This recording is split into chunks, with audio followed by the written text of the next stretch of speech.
One of the themes that I really picked up on and latched to was identity. Eric has some issues with identity, but Kellen has a firm grasp on his identity. Right.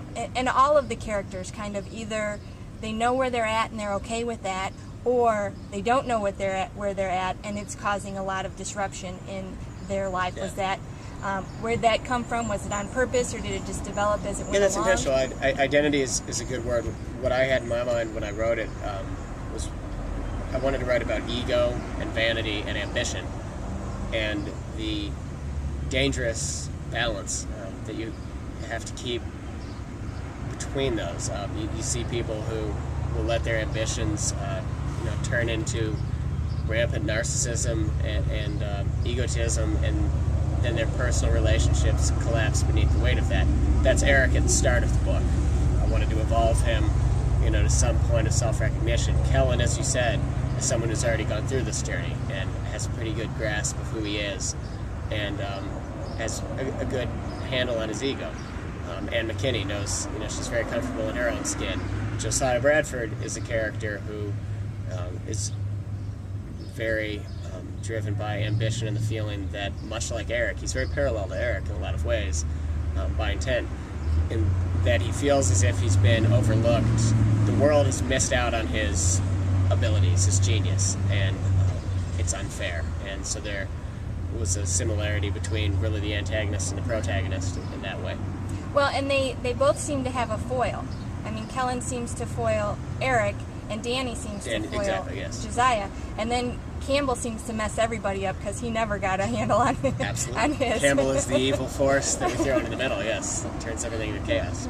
Okay, you mentioned that, and as I listened to you today, you kind of mentioned it a little bit different. You said that you've tried to do this book before, and the first time I heard you talk about it, you said it was trying to turn into a gangster novel, and you didn't want to do that. It wasn't working out. But in there, you said it sounded more like it was going heist. More toward a casino heist novel. I never started that book, but when I thought about the place and I was trying to come up with a crime novel for that, it was going. The two ideas I had were either a gangster novel that was a straight period piece, and what I didn't want to do with that was it leaves out the comeback, the resurgence of these towns and the hotels, and I thought that was really important to the place. And so then when I was searching for what the crime plot would be in the area, I just kept turning to, okay, there's the casino, you can do something with that, but that's not the sort of writer I am. Elmore Leonard could have turned that into a wonderful novel. It doesn't seem like something that's in my wheelhouse, so I took it in a different direction. But you are going to go in the direction of a gangster novel. Yeah, that's the next one. And that's Cypress House. Yes. Okay. And I just noticed that in the finished copy of So Cold the River, there's a teaser chapter. Yeah, there's a teaser chapter right there. Okay. What's your favorite word? Favorite word? Word. Wow.